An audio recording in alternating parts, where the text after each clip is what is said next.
Hey, Budget Girl here. Today I am going to talk to you about how I budget to make $26,000 a year, stretch for all of my expenses, and saving for the future and paying down my debt. So personally, there are 1,000 ways to do a budget, but personally I keep track through a Google Docs Excel spreadsheet type thing. Now I use it because I can access my Google account from any computer, anywhere. Doesn't matter where I am. I'm at home. I'm at school. I don't go to school. Uh, at home, at work, at my parents' house. If I am visiting someone, there's always internet somewhere. So I have absolutely positively no excuse to keep this going and updated. Every couple of days, I go to my Google Docs spreadsheet and I write in from my receipts what I spent. I keep the breakdown right here, which has a list of my expenditures, the amount I've allotted, how much I've spent, and how much is left. And that's all set for B minus A equals C. So I know what's going on there. These are my expenses. For tithe, I do $50 a month. I don't have a church here yet, which is sad. I've visited a few, but I haven't really found one that felt like home.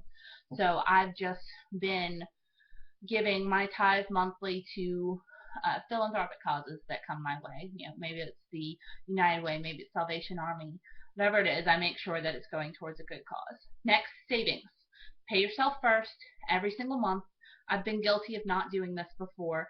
I used to spend everything else and then save if I had any left over, which of course you don't.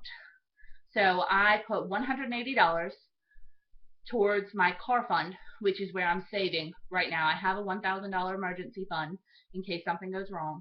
So my savings for the month are currently going towards a new car that has air conditioning and you don't have to climb in a window and doesn't make a death rattle noise. Next is rent, which is $350 for my adorable little apartment, which I love, and I have not heard of that deal anywhere else in Hammond. I just got extremely lucky. Next is car insurance, $80. Phone, $35. I used to have a really nice smartphone, which had internet, everything like that, but I traded it in for a cheap little free slider phone that only does text and talk from Walmart, and I don't miss it that much. I would much rather put that extra $20 a month towards my goal of a new car rather than being able to play Words with Friends if I'm waiting somewhere. Next is internet. Gotta have it. $30 a month. Student loans. $300 a month. Yes, that is a huge chunk of my income. $213 of that goes towards my big government student loan, which is about $27,000. The rest goes towards a private student loan that I took out freshman year.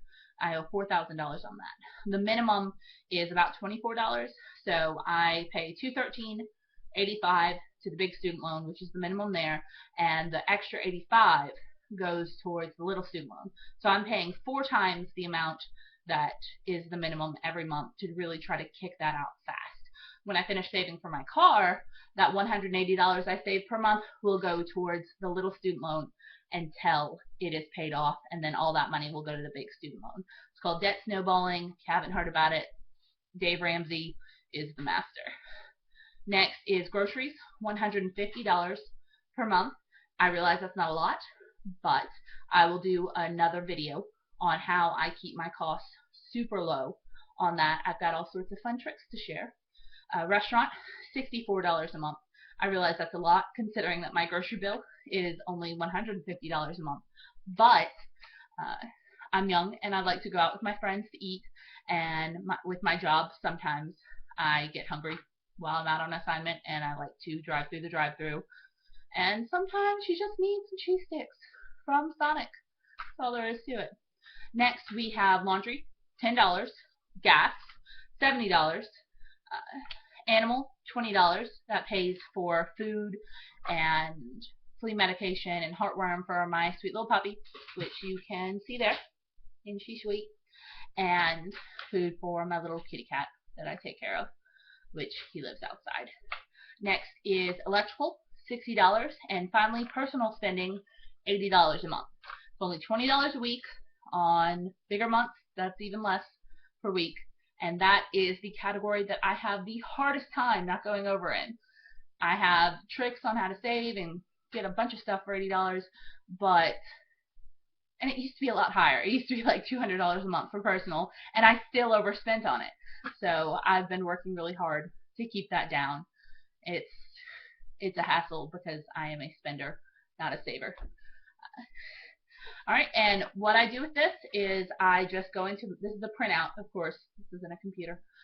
I go into my Google spreadsheet, and after I buy something, I put the amount that's on the receipt there, and it totals it up and subtracts it from the amount in the attached category. So I know how much I have left to spend and how much I don't. For instance, this month, I am already $4 over on personal, and it is the 13th. So I'm going to have to be very, very good for the rest of the month.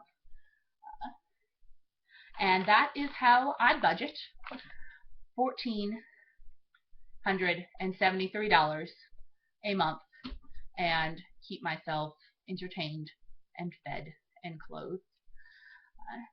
I'll be over here trying not to fail and live under a bridge. Comment below if you have any questions about how I budget. See you next time.